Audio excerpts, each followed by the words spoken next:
Welcome to the Season 2 finale of Franchising with Purpose. I'm Amanda Lepore.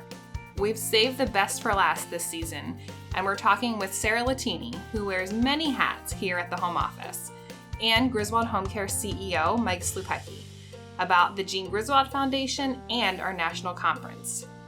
Without giving too much away, the Jean Griswold Foundation is an incredible organization, and the national conference is an amazing opportunity for the Griswold home care system to meet in person to network and learn. Sarah and Mike were incredible guests, and I think you'll find this conversation super interesting. All right, we are here today talking about two very fun topics, but also two very important topics as we talk about the Griswold Home Care Network. The first thing we're going to talk about today is our national conference and then the Jean Griswold Foundation. We'll talk about how they are tied together, and to tie them both together, I'm joined by two folks who are very involved in both. First, Sarah Latini is our project manager of Griswold Home Care and executive director of the Jean Griswold Foundation. Hey, Sarah, how are you? Hi, thanks, Amanda. Great to be here. Thanks for being here and hanging out with us. We're also joined today by Mike Slupecki, Chief Executive Officer of Griswold Home Care. Hey, Mike, how are you? Really good, Amanda. Hope you're well. I'm good. Thanks for being here. And there's a lot going on as we are, just a few short weeks out from our national conference here in Nashville that I know you are both very excited for, and I am as well. So we're going to start there. And Mike, I'm actually going to go to you first this is, not your first rodeo, as they say, no pun intended, with it being in Nashville this year, but conference is a really exciting opportunity to do a lot of things, right? To go visit a new place, to learn a lot of things, but in my opinion, most importantly, is to network with new owners. So talk to us a little bit about what's important to you with conference. Yeah, I look at it a lot of different ways. First of all, if you ever poll our franchisees, they typically will say, one of the most valuable things is really just the interaction they have with their fellow owners. Again, one of the powers, of franchising is the collaboration. Nobody has the monopoly on all good ideas, and everybody is very forthcoming, because none of the folks in the room compete with one another by contract. So they all benefit by the success of the others. So everybody's very collaborative and very cooperative and just giving really good ideas to one another. I think the other big thing that what we've tried to bring to the conference the last couple of years is, first of all, lots of opportunities for that interaction, but also a little bit of a breath. Our folks, our franchisees are working tirelessly, to take care of the clients and the caregivers that work with them, and to have a time to a break, have a little rest, not necessarily, a vacation, so to speak, but if we can bring something into the experience that makes it more than just a business meeting where they can kind of relax and have fun.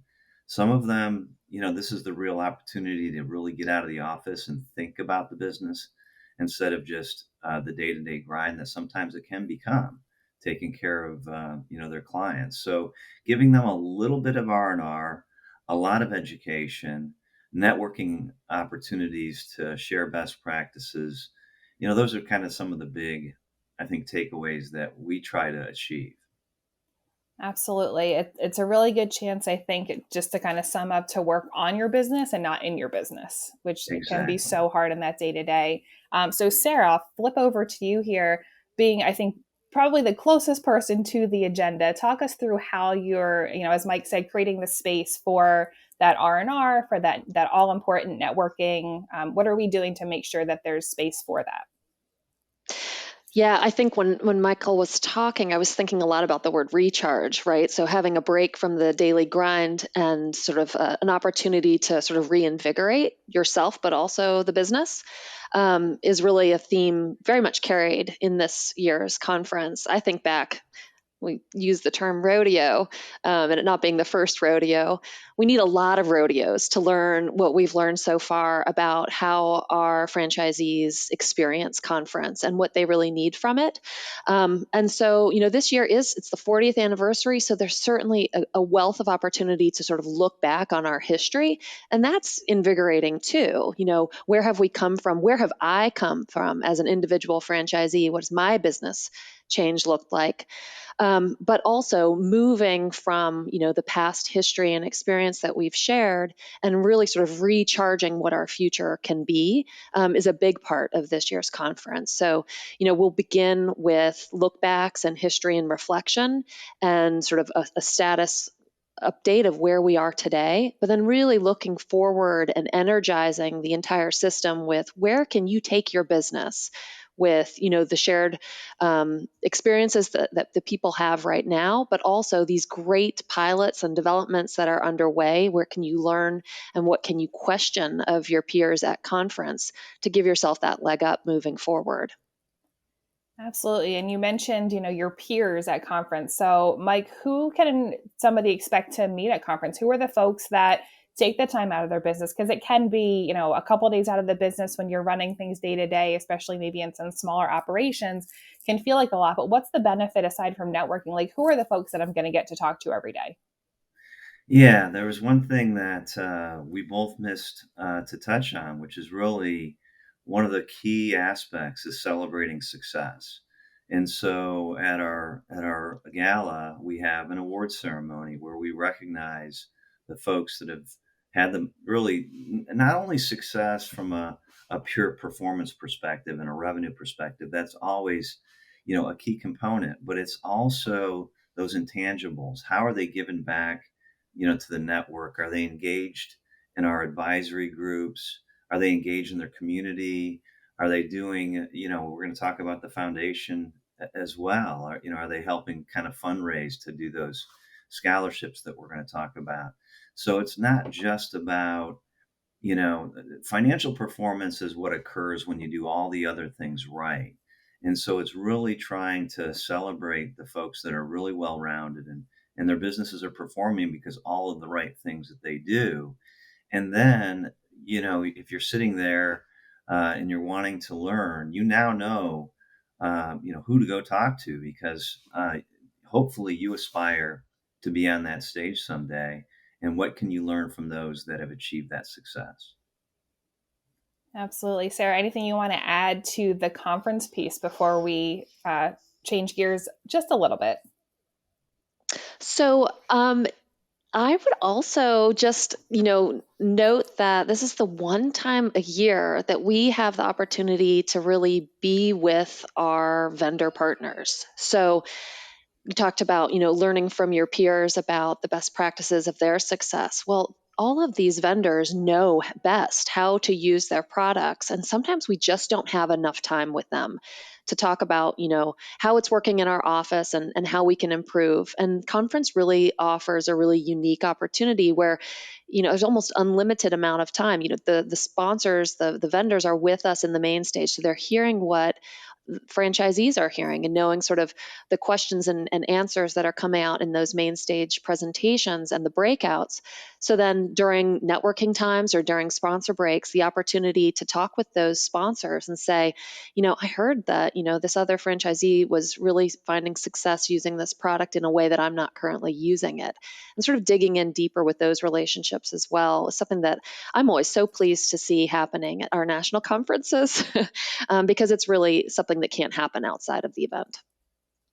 Absolutely. We talk about learning so much from the other owners, from the home office team, but really the ability to talk to industry experts in some of those key areas, right? Not just the products that they provide, but talk about recruitment and folks that are doing it every day in other industries, but relaying some of those parallels and things that they're learning through their other customers as well to our offices and to our franchisees is a really awesome opportunity.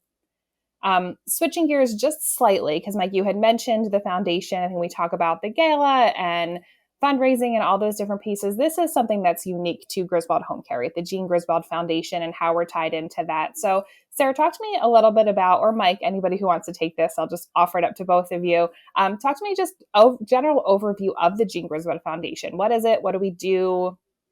So the Jean Griswold Foundation has taken a major shift in the past couple of years, and we're really solely focused on supporting caregivers in their educational aspirations and development in the caregiving field. So our focus has been exclusively on fundraising for and soliciting applications and awarding scholarships to caregivers all around the country who have demonstrated, outstanding compassion and professionalism, whether it's working with family caregiver or family needs or in a professional capacity.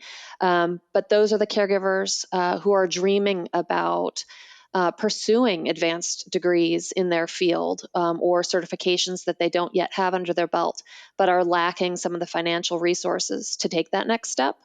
So that has become the sole focus of the foundation, to make sure that we can support the needs of these caregivers, but ultimately of the entire industry, the clients, the families who desperately need caregivers to be advancing their careers and staying so focused on providing this outstanding care. Mike, anything you want to add?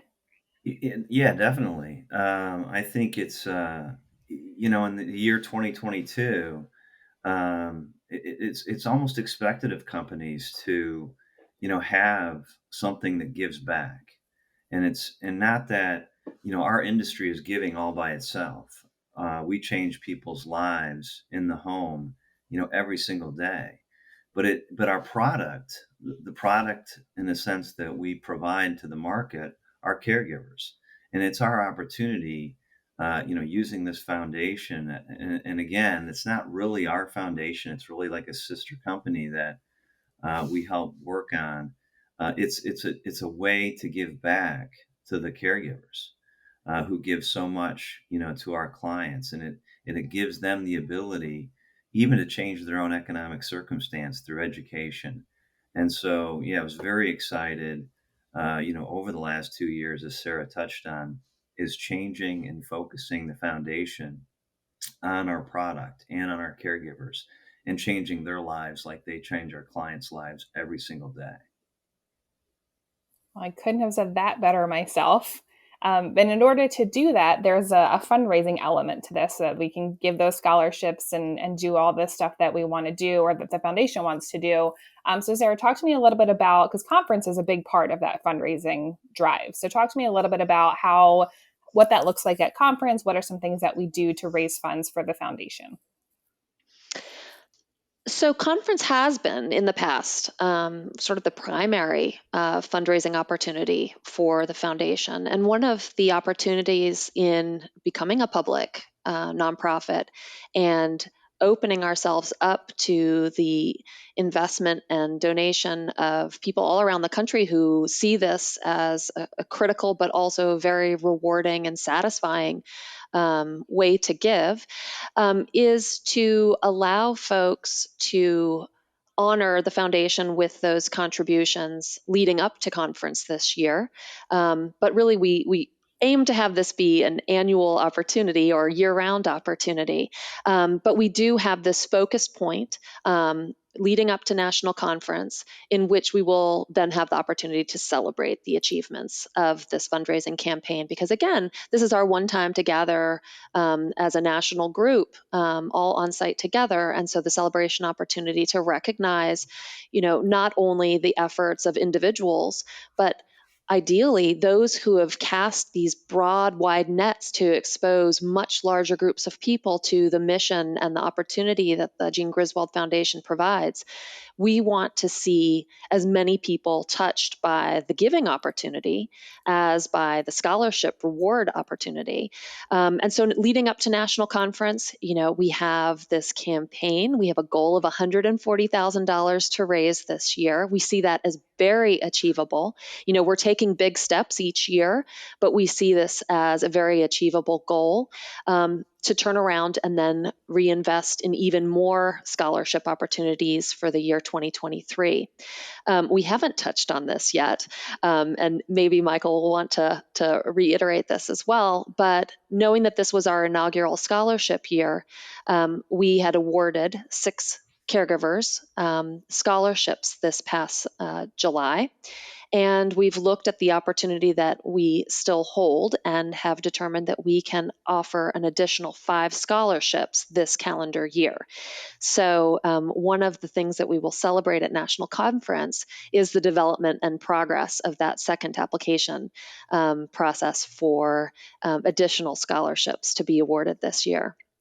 That's so exciting to be able to do even more than I guess it was originally planned to do.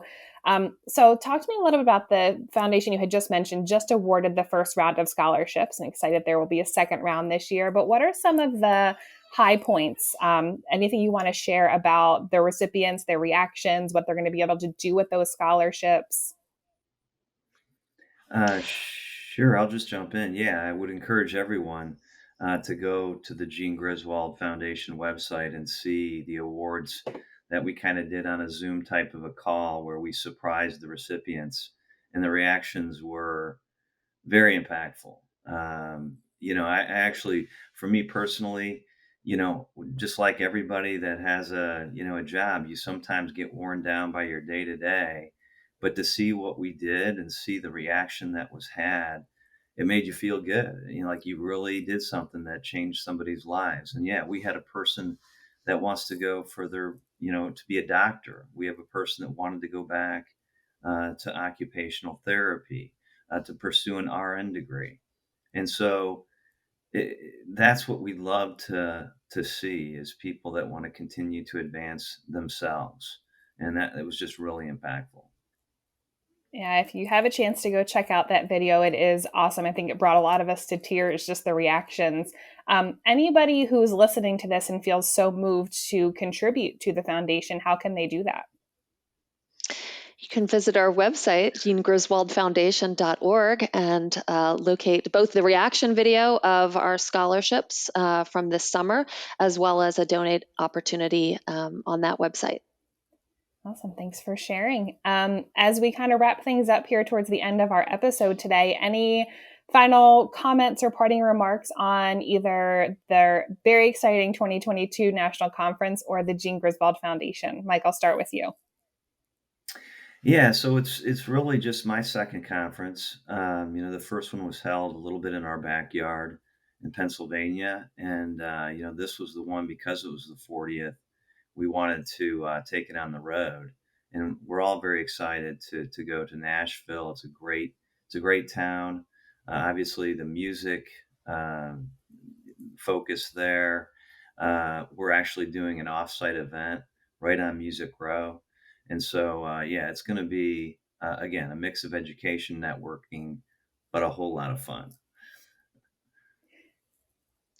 Amanda, I just wanted to tie back to another opportunity for viewers or listeners, and that is also on the caregiver side. So if you know caregivers in your family experience or professional experience who would be interested in learning more about the foundation and the scholarship opportunities, direct them to the website, jeangriswoldfoundation.org as well, because the other part of our mission is, of course, to let all caregivers in the country know of this opportunity. And Michael was mentioning, caregivers from this year's awards, ranging from those who are pursuing their medical degrees to those who don't yet have a certification, who have felt like every time a family member has asked them, are you certified? They've sort of felt like they were maybe less than because they didn't have that certification in their pocket. And this is what they're pursuing now. So it really is a huge range of who we're looking to assist as they advance in their career. So I would encourage viewers to also keep caregivers in mind and send them our way as well.